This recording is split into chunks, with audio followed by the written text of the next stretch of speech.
always believed that friendship is a kind of faith. You don't write a contract or swear an oath.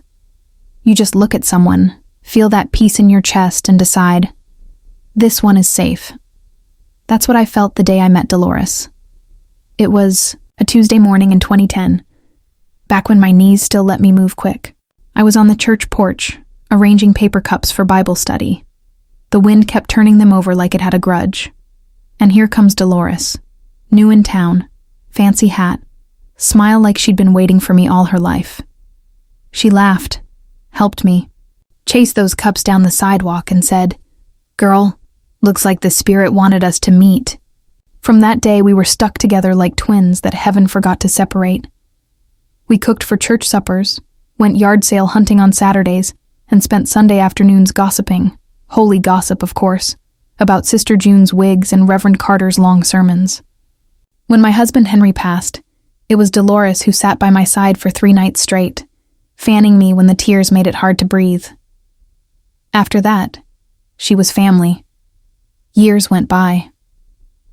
My daughter moved to Atlanta, my grandbabies grew tall and busy, and my little yellow house got quieter. Delores lived just a few blocks away, but most days she was at my kitchen table by 9 a.m. sharp, stirring sugar into her coffee like she paid rent there. So when she said, "Grace, could I have a key to your house just in case?" I didn't think twice. Of course she could. That's what friends do. It wasn't about trust. It was trust. The trouble started small, the way a storm begins with a single dark cloud. It was last April, warm enough that I left the front window open. I came home from the grocery store and noticed something strange. My mother's pearl brooch was missing from the dresser. It wasn't worth much, just sentimental. Mama wore it the day she married Daddy. I tore that bedroom apart, but it was gone like it never existed. I told myself, "Grace, you probably misplaced it. You're getting old, that's all." But deep down, a seed of doubt planted itself. A week later, I started finding things moved around. The sugar jar on the wrong side of the counter, the TV remote hidden under a pillow. One morning I came downstairs and the back door was unlocked. I stood there, hand trembling on the knob, wondering if my mind was slipping, or if someone had been here. I didn't tell Delores. I didn't want to sound crazy.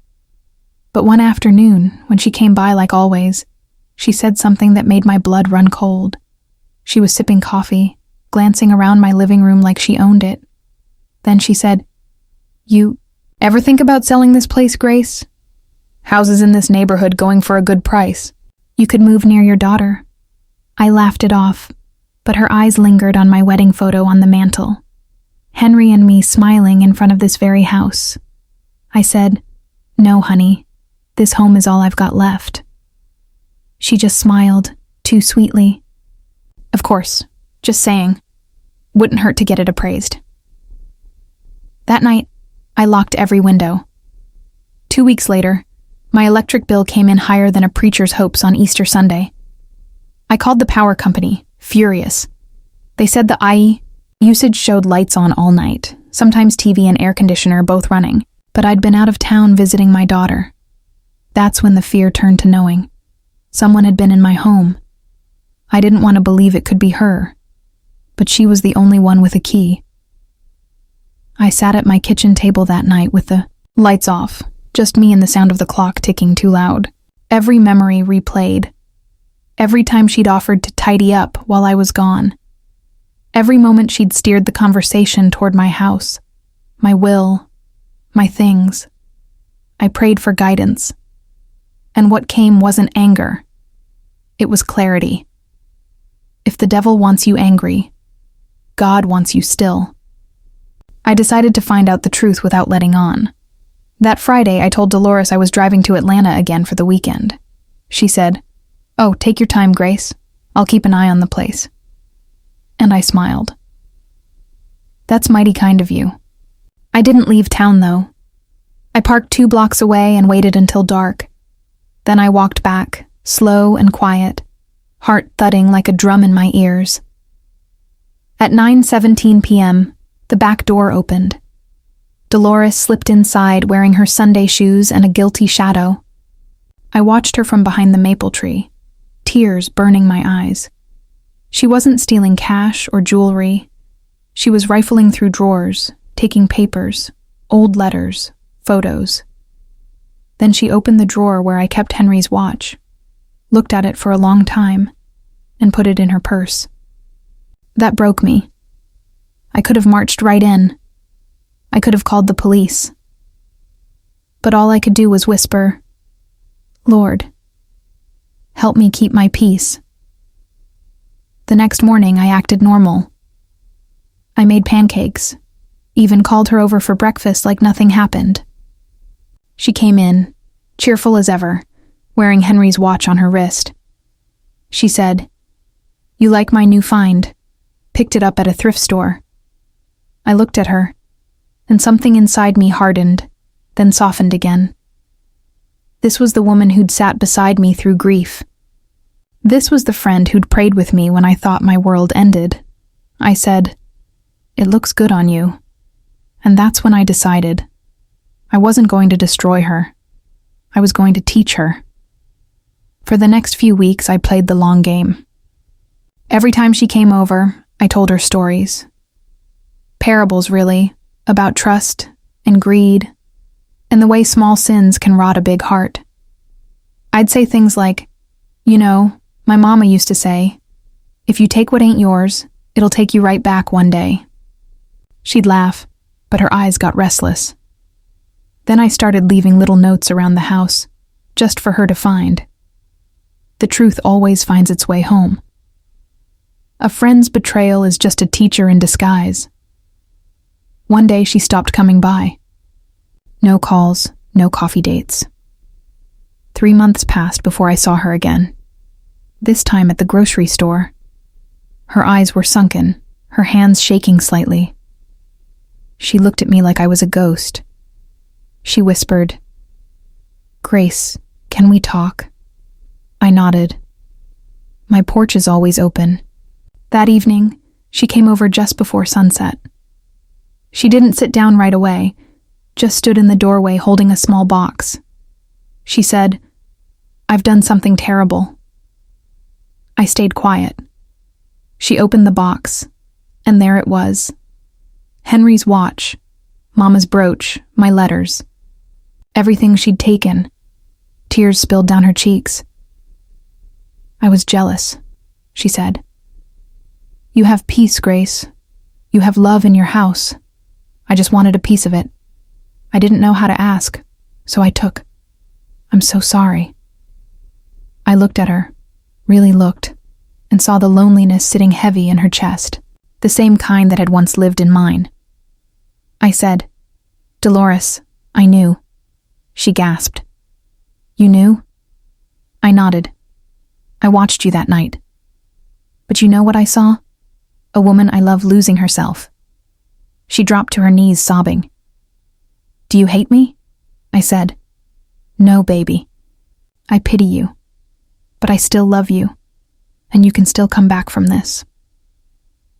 That night, we sat on that porch till the stars came out, and she told me everything. The debt collectors, the pills, the panic that made her desperate. I didn't excuse it, but I understood it. I told her she could keep the key if she promised one thing: never use it to enter without my heart's permission. She nodded. And you know what? The next week she brought the key back anyway. Said she didn't deserve it. That's how I knew she'd learned. After that evening, things didn't go back to how they were. Not exactly. But they went somewhere better. Delores stopped coming by every morning, but when she did, it was with humble eyes and homemade cornbread instead of gossip and schemes.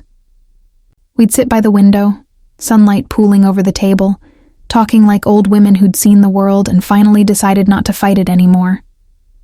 She started paying off her debts, piece by piece. She got a little cleaning job at the nursing home, then another one at the library, and each time she handed me her paycheck to show she'd made it honest, I'd just smile and say, "Keep it, baby. You're earning more than money. You're earning yourself back."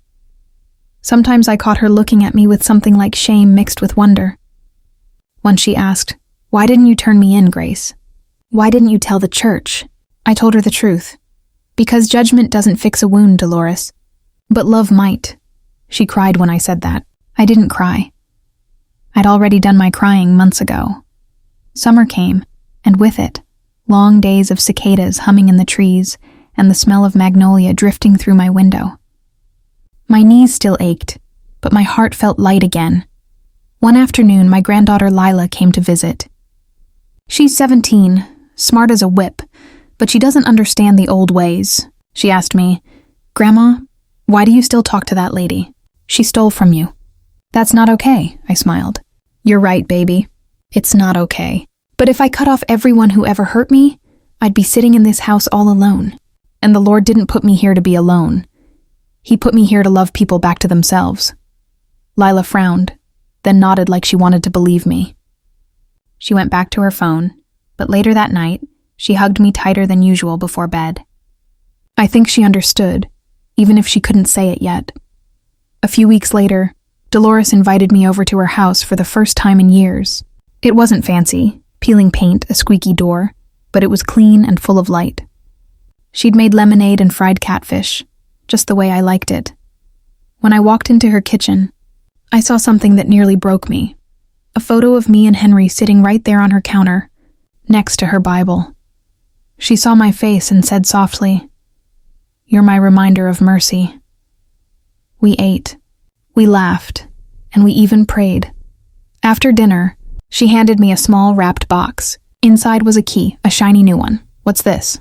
I asked. She smiled.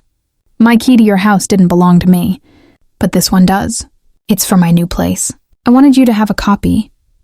I held that key like it was made of gold, not because it opened a door, but because it meant she'd learned to build her own. In September, Delores started volunteering at the women's shelter downtown. I'd see her in the church bulletin sometimes. Sister Delores Patterson, Outreach Coordinator.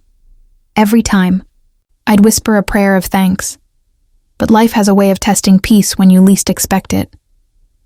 One chilly evening, around Thanksgiving, I got a knock on my door. It was Delores, pale and shaking. Her son, the one who'd stopped speaking to her years ago, had been in a car accident. She didn't know what to do. I didn't say a word. I just grabbed my coat and keys. We sat in that hospital waiting room all night, two old women side by side, praying in the soft glow of vending machine lights. When the doctor finally said her son would pull through, she grabbed my hand and whispered, "You stayed." I said, "Of course I stayed. That's what friends do." And right then I realized, forgiveness doesn't erase the past. It redeems it. The following Sunday, our pastor gave a sermon about the keys of faith. He said, "Sometimes God will let someone take your key, not to lock you out, but to teach you what door it truly fits." Delores looked at me from across the pews, tears shining in her eyes. After the service, she hugged me tight and said, "I don't deserve you." I said, "None of us deserve mercy, baby. But that's why it's mercy. Years have passed since then. My hands are slower now, my eyesight dimmer. But every time I open my front door, I think about that key, the one she took, and the one she gave back. It reminds me that trust, once broken, can be rebuilt stronger if it's laid on truth and grace. Sometimes I'll be sitting on my porch at dusk, the world quieting down, and I'll hear footsteps on the sidewalk. It'll be Delores, carrying 2 cups of coffee, walking slower these days, but still with that same Sunday hat. She'll say, "Morning, Grace, brought your favorite." And I'll say, "You always do, baby. You always do. We don't talk about the past anymore. We just live in the peace that forgiveness built. Because in the end, I learned something I'll never forget. The lock may change, the door may age, but love always finds its way home."